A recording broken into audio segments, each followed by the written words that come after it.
Hey everybody, this is Munson Steed, and welcome to Meet the Author.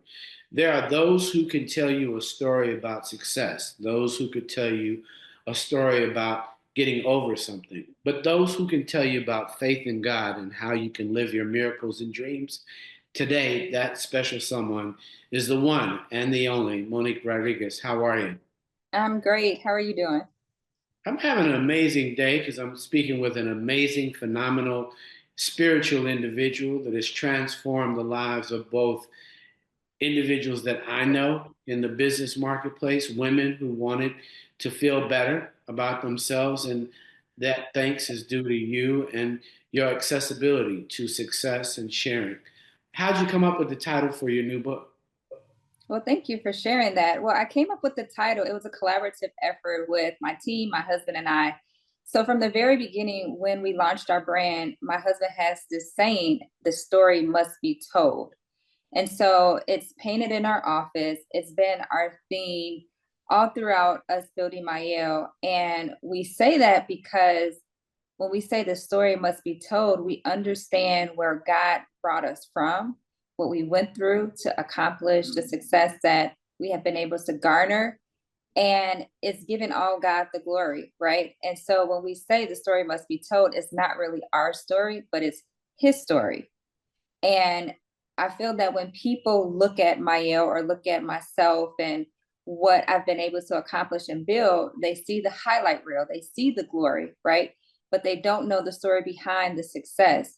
And so I just want to help people identify that there's always glory within their story. They just have to dig within themselves deeply to figure out what is their glory in their story, no matter what pains, trials, and tribulations that they've gone through. There's always purpose behind that pain, and there's glory, and it's ultimately God's glory. You know, you've always had a close relationship with God, but you started out in service, being a nurse, wanting to help heal. Why? Why I became a nurse was because it was really something that was kind of forced. My mom highly encouraged me to go into the medical field. I think I've always been a nurturer by nature, though.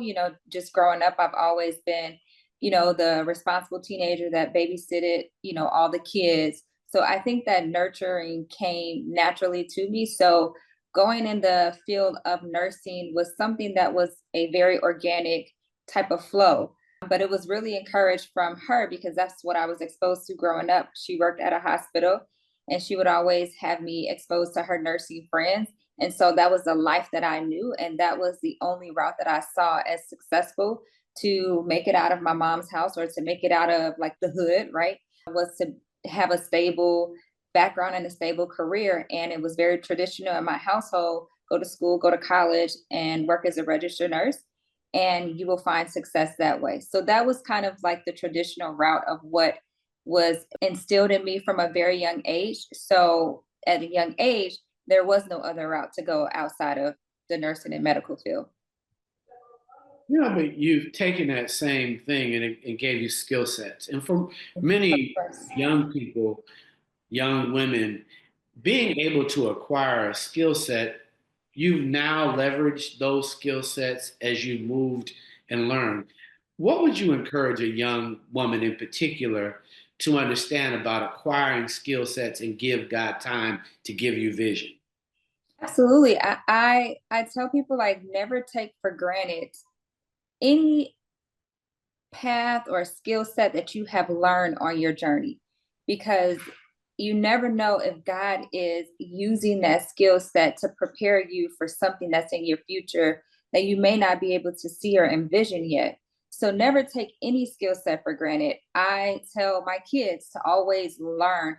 I believe in diversity. I believe in having them try multiple things because I feel like it hones in on their skill set. It builds character, and working as a nurse, is that's exactly what it did for me. It built a different layer of character that I didn't think that I had, because working as a nurse, it allowed me to work with all types of different walks of life, right? So I know how to conduct myself in any type of room because I've been used to working with people who were considered maybe lower class all the way to people that were considered higher class. I've been working with those type of people like for the course of the 8 years that I was working as a nurse. And it also taught me how to build relationships with people, because when you work as a nurse and you go into a patient's room and you're getting ready to stick this IV needle and draw blood, or you're getting ready to give this medication, and the patient doesn't know what you're giving them, they have to have some type of trust. And you, as a nurse, you have to build up rapport with your patients. And that's, I feel like, business 101, building relationships and building rapport with your customers, with people that you do business with. And I always say that people do business with who they know, like, and trust. And in order for people to know, like, and trust you, there has to be some type of relationship building. So working as a nurse helped me hone in on those relationship building skills. And then the science background, when I began to like formulate and work with the chemist to understand like what formulations work, to understand how I wanted the product to perform, to understand how I wanted the ingredients to perform and what ingredients I actually wanted to put in the products, I had to have some type of knowledge of chemistry, and that came from my nursing background.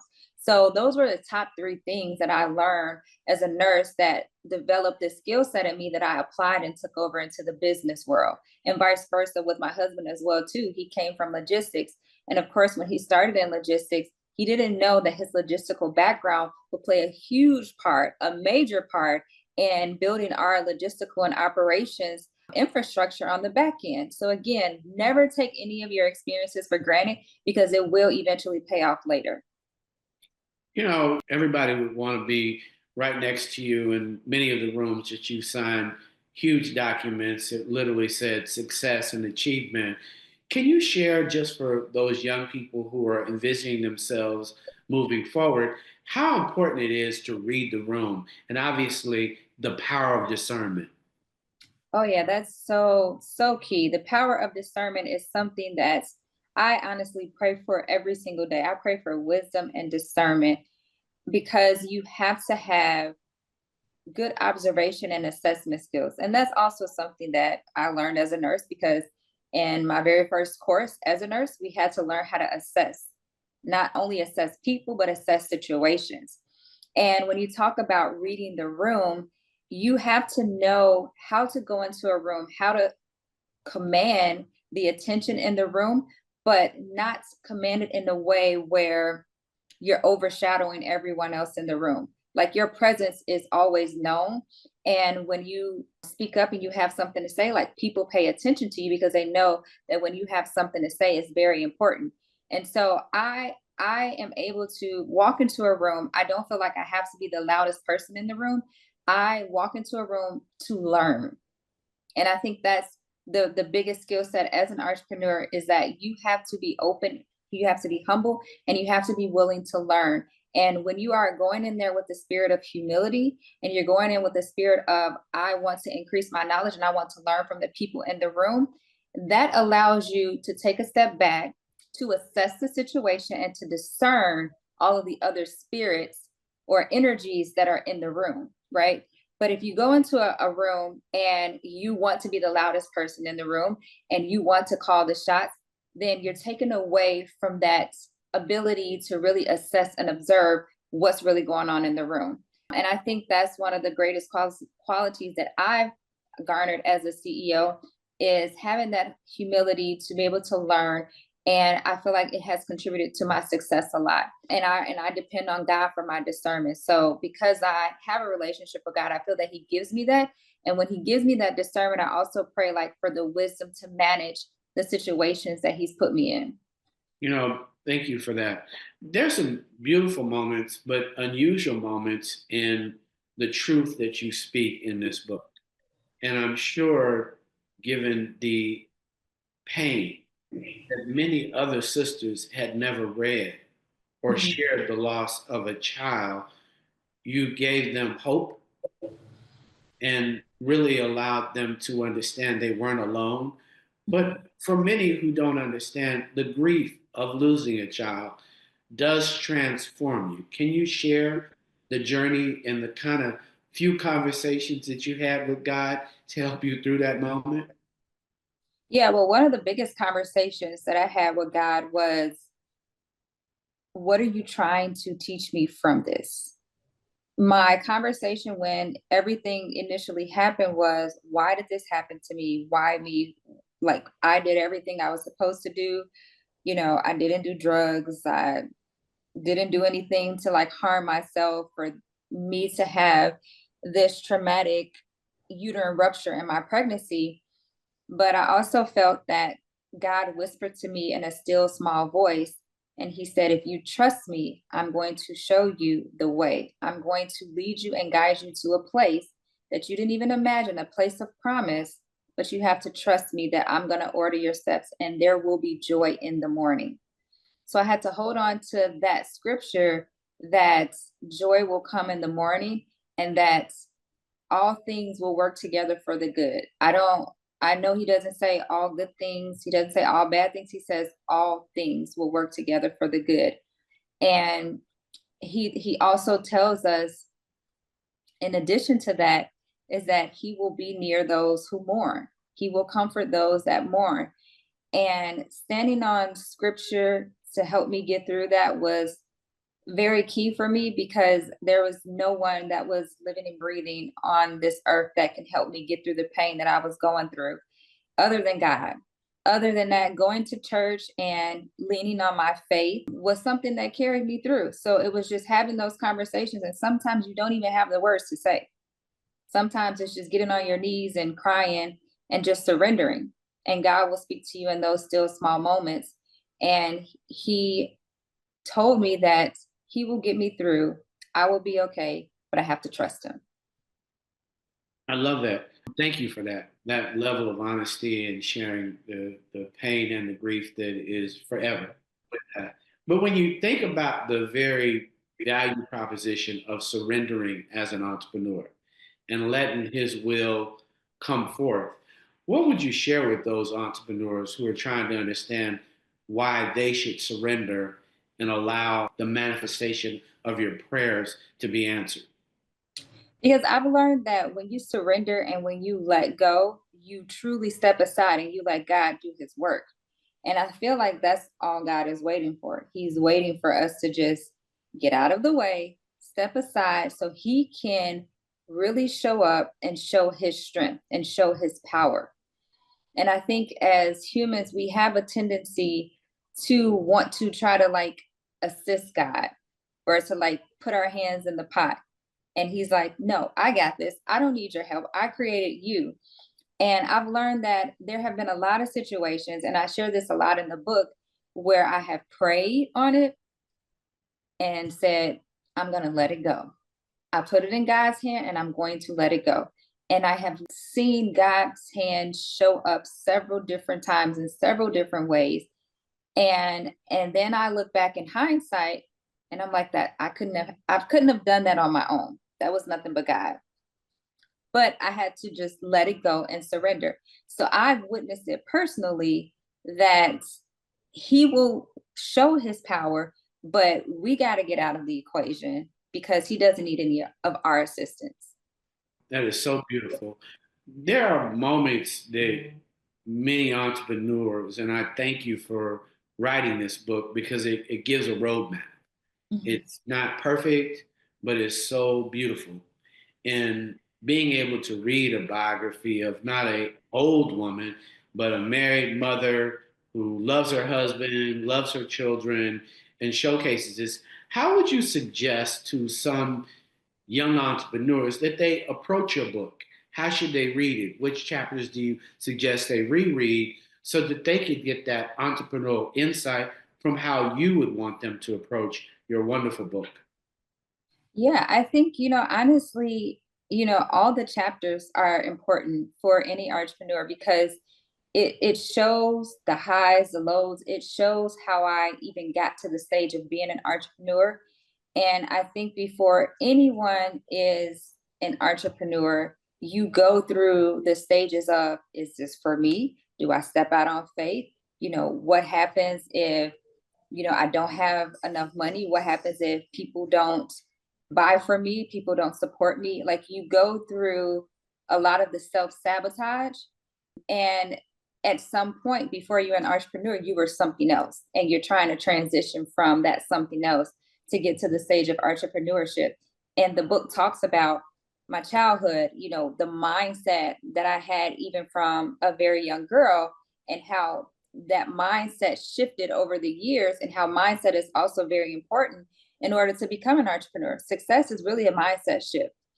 And so, it talks about that, but it also shows like the something else, what I was doing before, and how I actually made the transition and made the leap of faith. And then once you make the leap of faith, then it shows like the trajectory. So I think that it tackles all aspects of someone that's even thinking about entrepreneurship, someone that's in entrepreneurship.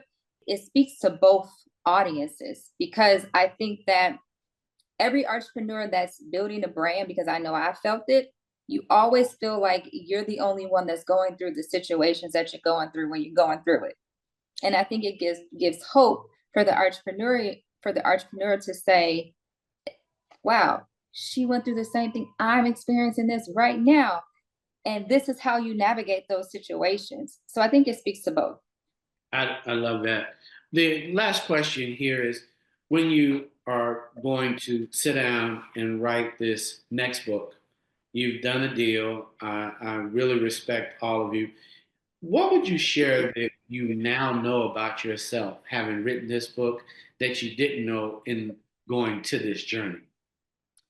What I would share is that I have reached a new pinnacle of vulnerability, to put myself out there, to put a lot of my business out there with the hopes of helping people. But in order to help people, I know you have to like use relatable, like tangible examples. And I feel like with me just putting my story out there and saying, you know what, I'm going to put it out there. I'm not going to care what anyone thinks. I'm going to pour my heart and soul into this book. And I just feel like I reached a new level of vulnerability that I didn't have while I was in the building phases. But I do feel that vulnerability is the path to victory. So someone will get the victory from my story. So that's what I feel that has reached a new pinnacle since writing this book. Well, thank you for coming to meet the author on Rolling Out. A big thanks to you for all you do for the culture, the community, for building wealth for all of us entrepreneurs and media companies. And for those of you who may not know, even before she signed her big deal, she supported Rolling Out. She has always been a part of our community. She still is a part of our community. Never doubt that. We love you, just in case Thank you don't you. hear it enough, and all that you do every day. We love you, love you, love you, and are so proud of you and all of your accomplishments. Everybody, pick up a copy, share it with your daughter, share it with your friends, make it a gift. But thank you so much, Monique Rodriguez, for doing all you do. Shout out to my brother who's always there and supporting both you and he, being a part of the community. We love you both. Thank you. Love you guys. Thank you so much. Take care.